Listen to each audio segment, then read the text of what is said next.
Ross McIntyre. And Alan talking about movies. They may be best friends, but they always disagree. Ross McIntyre. And Alan, I seen that. Can you tell me a little bit about your YouTube channel?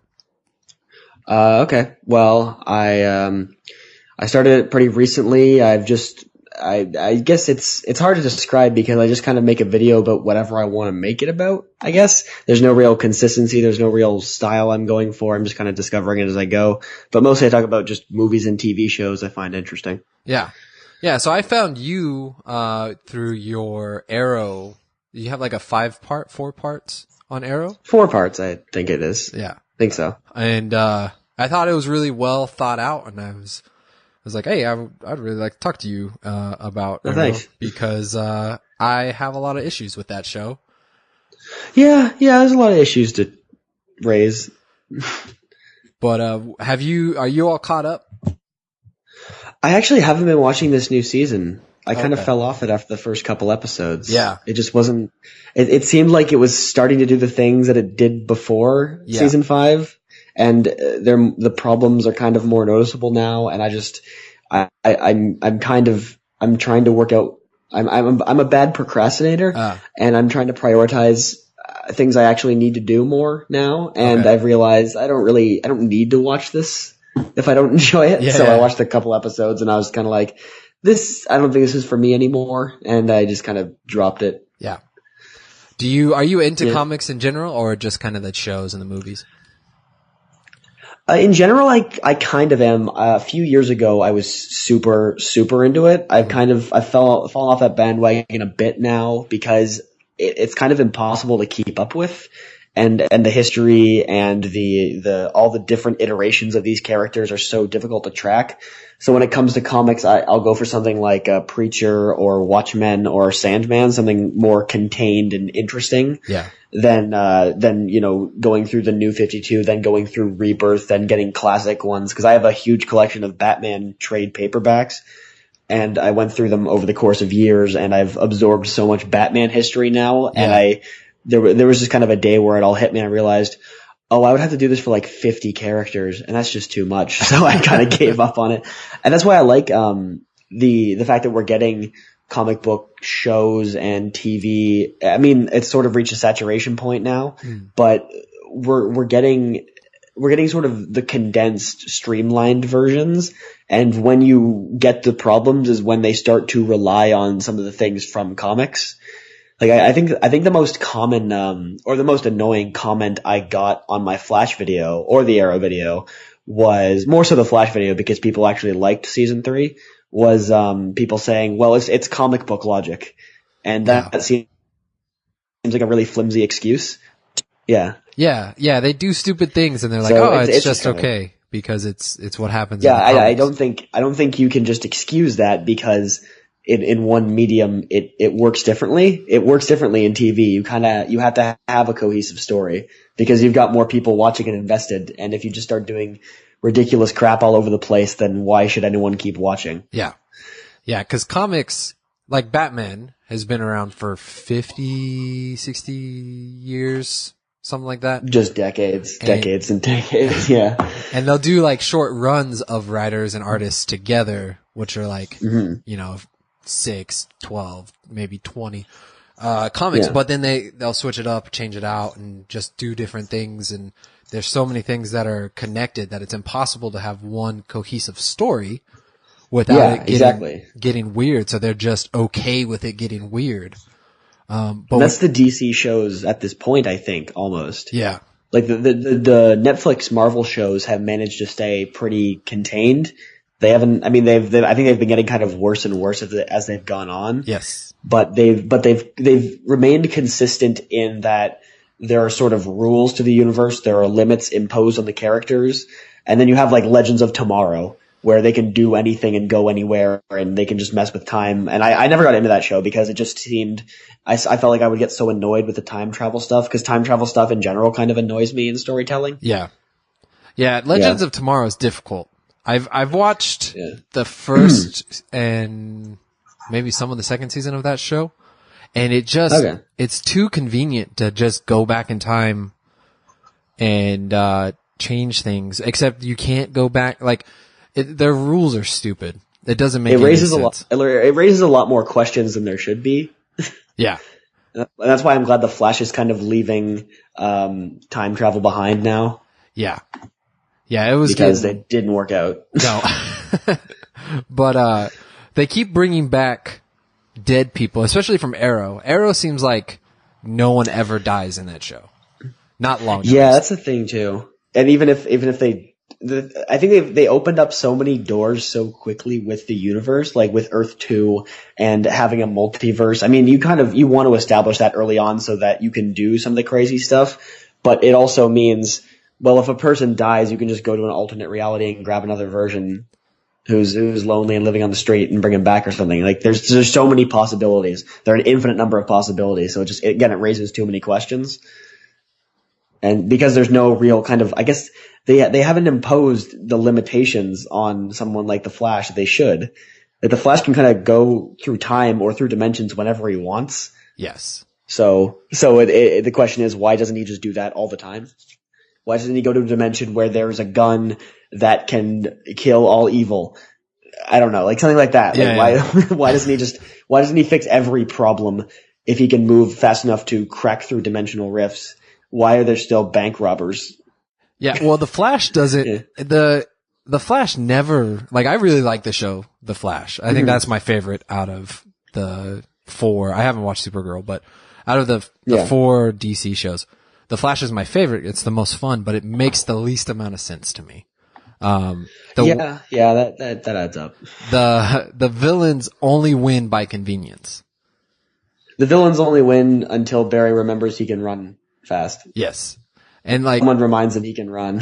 I was watching one of the recent episodes and he tripped over like marbles or something weird like that and just fell down. Yeah, right. I remember that. Yeah, that was so weird. It was like, why not just get back up? Like if I tripped on marbles, I could get back up and continue. He just lies there. Yeah. He's like, oh, dang it. There. Foiled again. Oh, he's getting away in a car or something. Yeah. And I can't catch a car. My biggest issue with the Flash is, his relationship with Iris. Yeah. It's kind of weird. I don't know if if this is like just staying too true to the comics, but they should have never made this the show, like the pivotal relationship in the show. I think, well, it's the central romance because that's what the CW has to do. Yeah. And also because that is the central romance in the show. Like Patty Spivot is another love interest, but also a love interest of other Flashes because, there have been 60 iterations of this character in decades. So they keep bringing back the same people in different roles. But, it's not a very well written romance. No. It's weird that they made them like adoptive brother and sister. Yeah, that was the weirdest part. That's my problem with it. It's like they could have just left that out or done something or not just never say like he's like my brother. We're basically or you know what I mean? Like I don't know. They just like they could grow up together. I guess like it would have to change how they structured the show from the very beginning. But you could even have some extra conflict. Like Barry grew up in a foster family, but Joe was always kind of his adoptive father. And then you could have this adoptive father character who was always kind of jealous of Joe and his real father. Like there's some conflict there. There's some interesting stuff you can do, but I guess they wanted to keep it simple. And it's like weird semi-incest now, which is a bizarre. It boggles my mind that they thought that they grew up.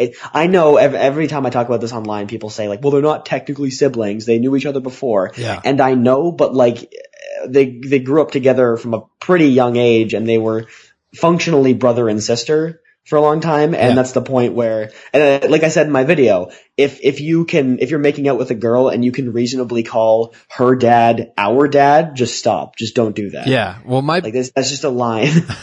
My co-host, he had, quite a few foster siblings growing up. And if he started dating one of them, people would freak out. It would not go over well.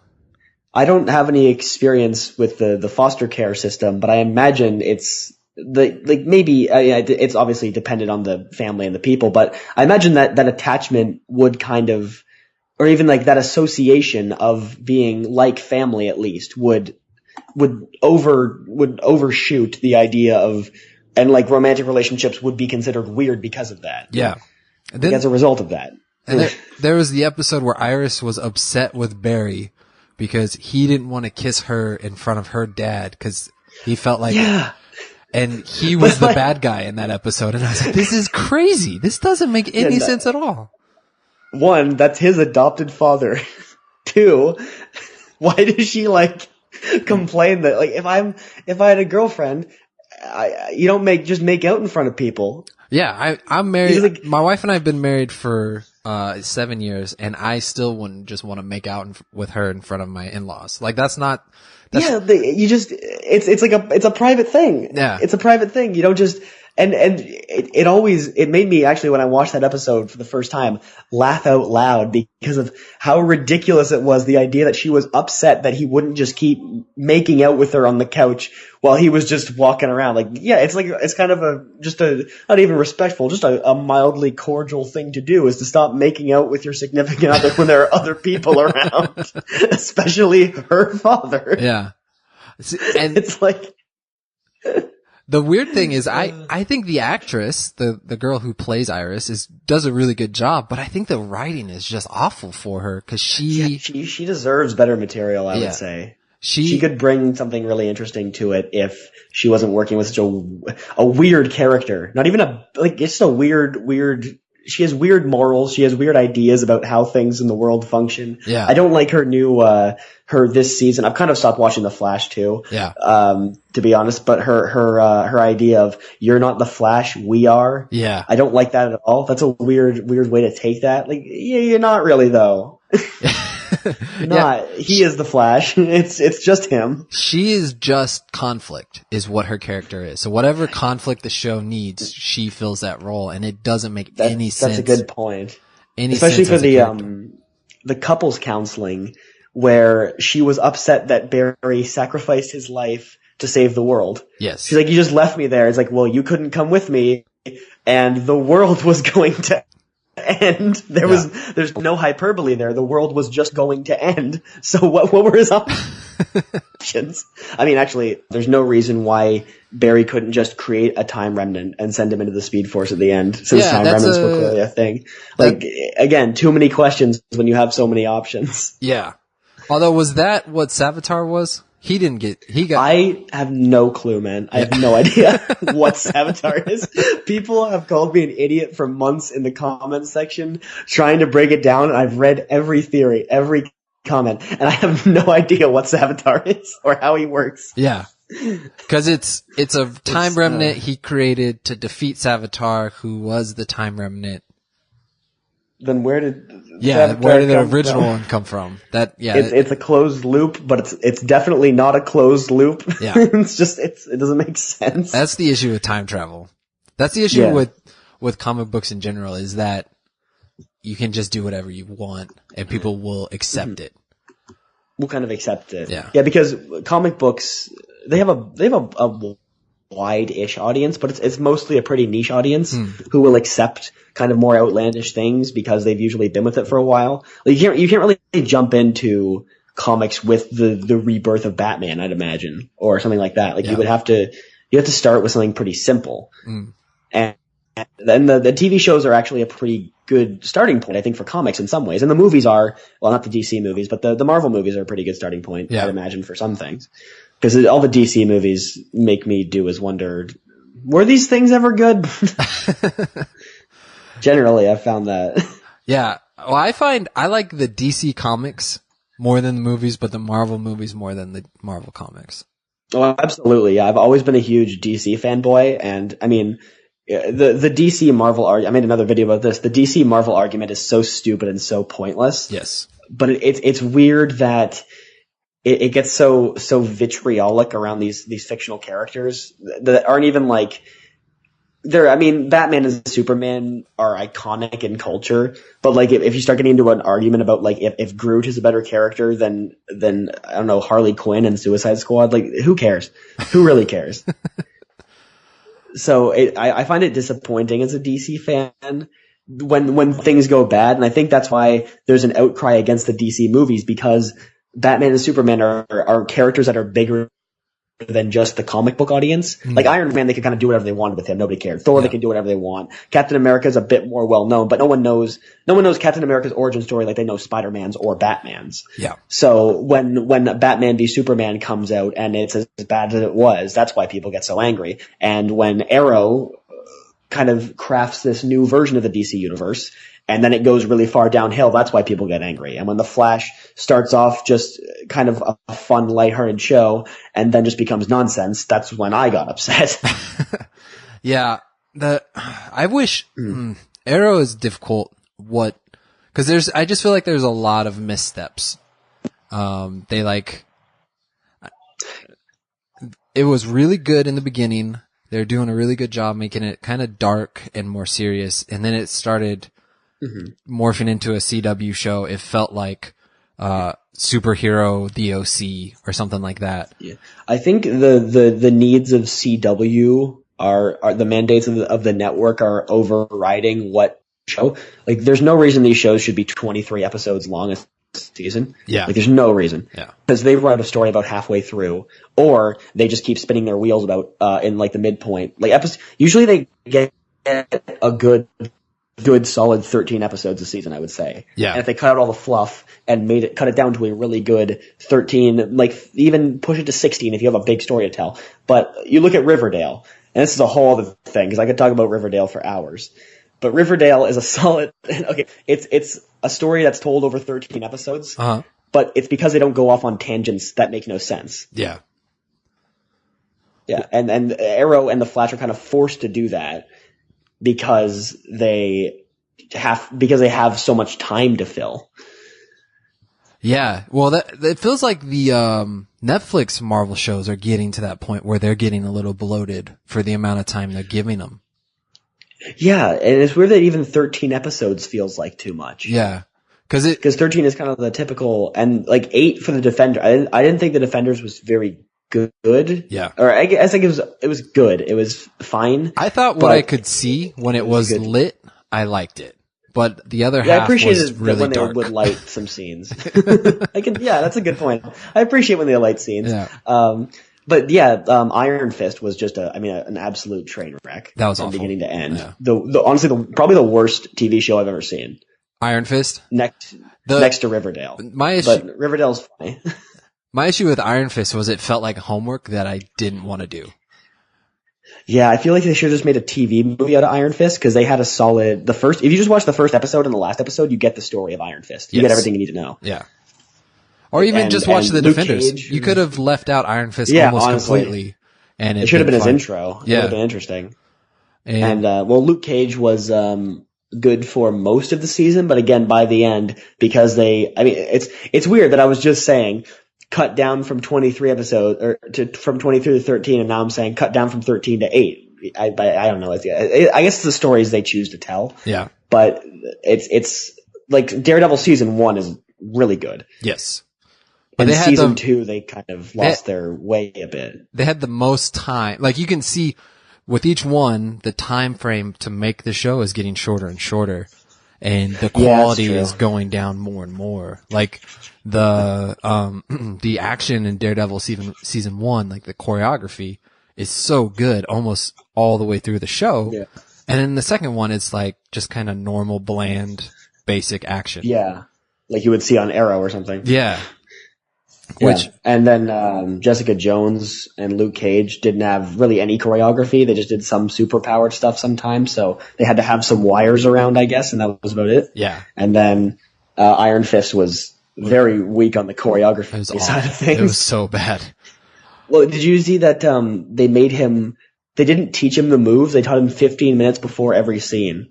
They would give him the breakdown of what he had to do, and then he would do it. He's not a kung fu guy. Yeah. Or a martial arts guy anyway. So he didn't know what he was doing, and it kind of shows. Yeah, that's so sad for him. Cause he's gonna get a lot of the flack for it. Because he's the main guy, but it was tough. It was a hard one to get through. I did not enjoy my time watching that one.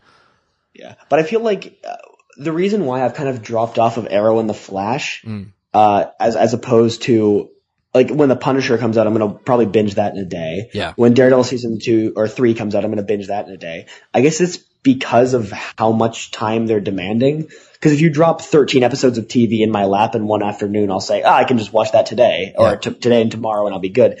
But 23 weeks of consistent, solid viewership with long breaks and holidays and stuff, it grates on me. If I'm not getting something really good, I don't feel like it's worth.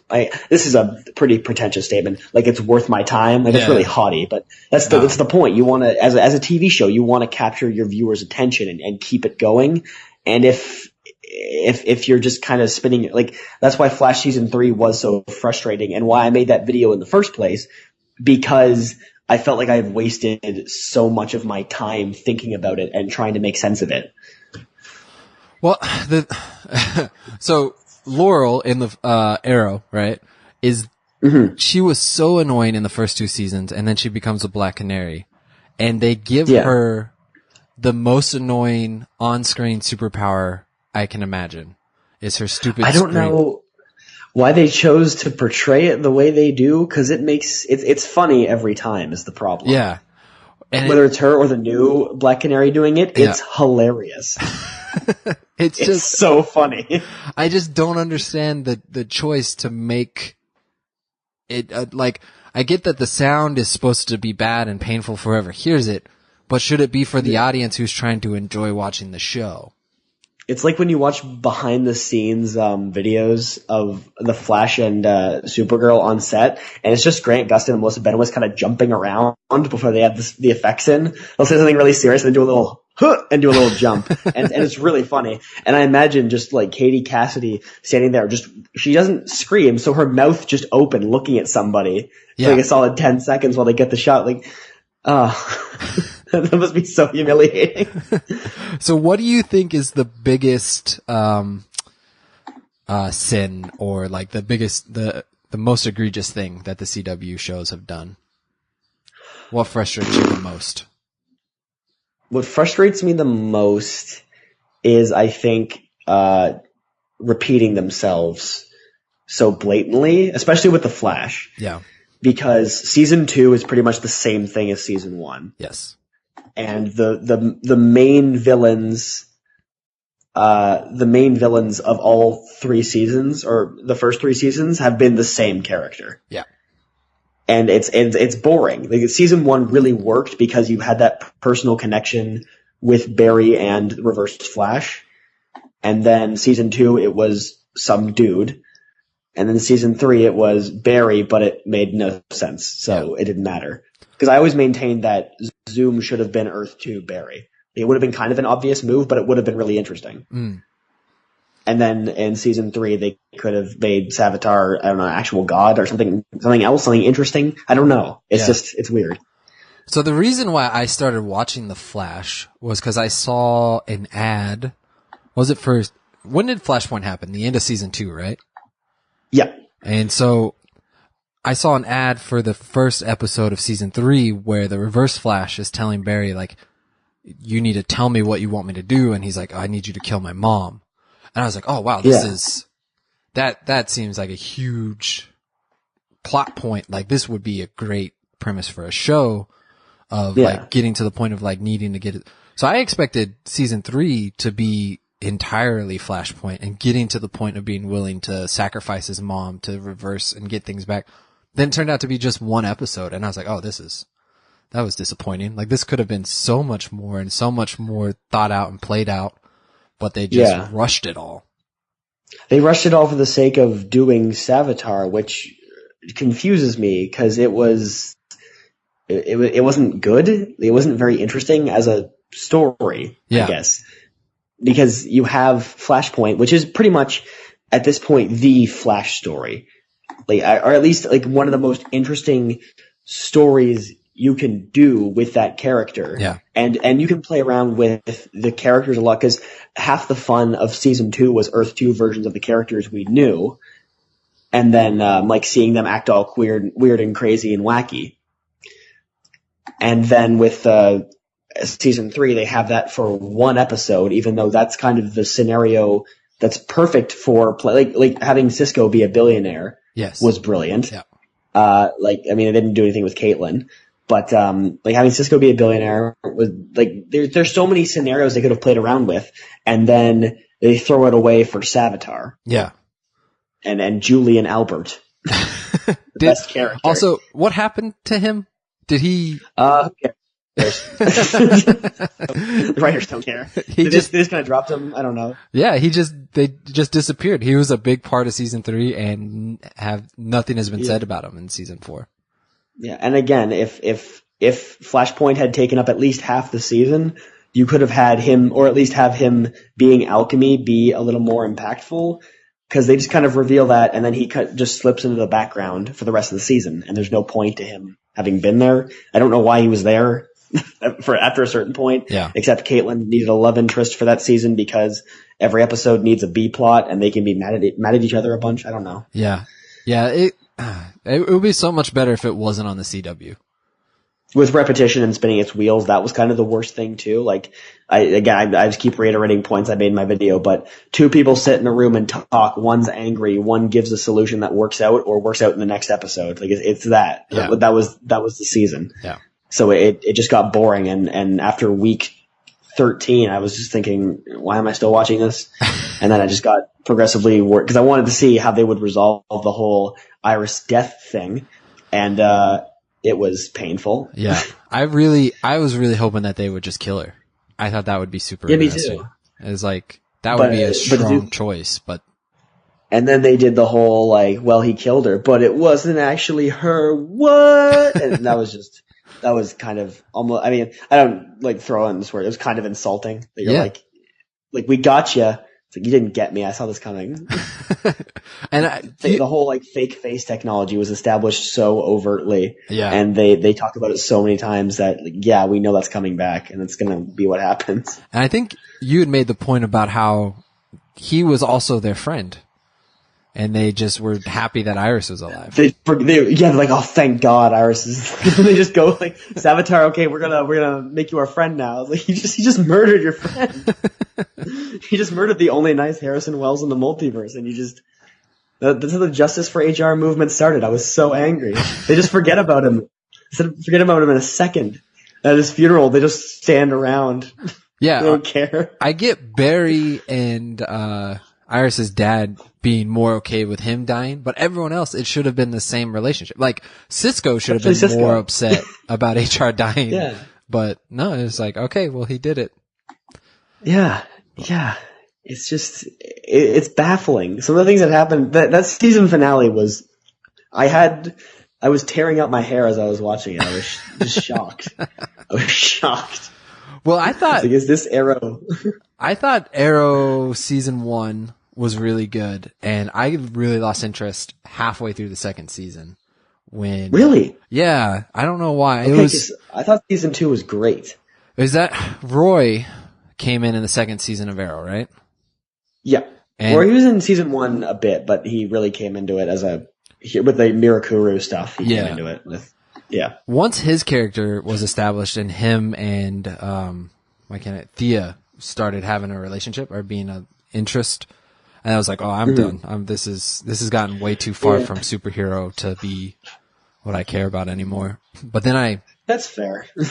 I had surgery and I was like laid up for a month. And so I like binge watched it, and I don't know how I feel about the show. Like, it's a good thing to have on in the background, but that's about it. It's good kind of, it's good white noise. I find that with some Arrowverse shows. Like, a lot of kind of Netflix sitcoms are like that too. Yes. But it's a show that you kind of, what's ironic, you should be paying attention to it. Because you've got 23 episodes and you would assume they're setting up stuff always and trying to keep you interested. And, they kind of don't. The thing I think I hated the most, I don't know how you felt about it, but was in The Flash, when they did the musical episode. Oh God. That was so bad. I think I skipped it. I don't think I even finished that episode. I was like, I watched it in a haze. I don't remember most of it. I may have started drinking. I felt like I should have. I was I was just sitting there, and I was sitting on the fence about, do I love this more than anything, or do I hate it more than anything? Then it ended, and I realized, no, I hate it. It was the worst. It was really bad. It was very upsetting. And that's when the season should be winding up to the end. It's episode 17, and it just stops dead in its tracks. Yeah. And that was a big meme, which was when those episodes were dropping. It was the episode where Arrow was being tortured by Prometheus, and then the musical episode was airing the same week, and it's like, meanwhile on The Flash, and it was just him dancing with Supergirl, and it was like, meanwhile on Arrow, and it's him getting punched and drowned and stabbed, and he's like, I'm gonna break you, Oliver. It's just that, and it was hilarious. And then that was the best episode of Arrow that season, and then the worst episode of The Flash that season. Yeah. I feel like if it would have just only been Arrow and only been The Flash with superpowers and not adding all these other superheroes and making teams and stuff like that.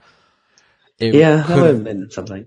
It could have been more interesting for me, at least. I mean, I'm not really invested into, Vibe and all the others. And It's just Mr. Fantastic is, probably the weirdest character, costume wise. Mr. Mr. Fantastic on Mr. Terrific, you mean? Terrific. I'm sorry. Yeah, that's what I meant. Yeah, Mr. Fantastic. Is he on the show? No. Yeah. Mr. Terrific. Cause he just paints a T on his face. It's a big black T across his eyes and on his mouth. Cause I want to see the scene of him doing that before they go out. Yeah. And also, who would that confuse? I don't know. Well, he also, I think, cornrows his hair. Is that what he does? And doesn't that take a while? That would take a long time. It's so goofy. Because his hair is big and unruly, and then it's just cornrowed right down. That would take, I don't know, half an hour. I don't know how long it takes to cornrow hair like that. But maybe the Flash does it for him. He has Barry come over. Well, that's what they're using him for. Barry, we got a mission. Do you want my help? No, just cornrow the hair, and you can go.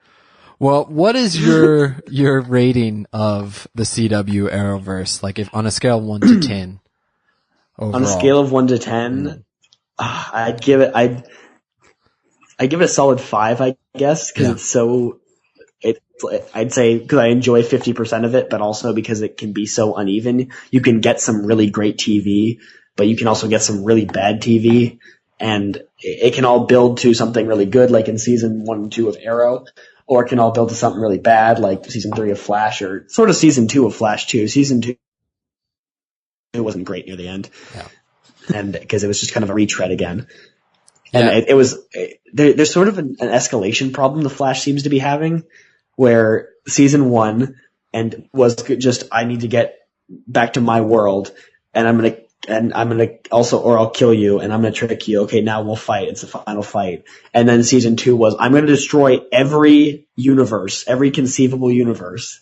There's nothing bigger than that. And then Savitar was going to put his DNA in every universe. I don't know what his plan was again. He was gonna bazooka himself into his DNA into every universe and be God? Question mark? He wanted to be outside of time, but what does that even mean? Just, I don't know. I don't know what he wanted. I don't know what he was. I don't know. I don't understand why they did it.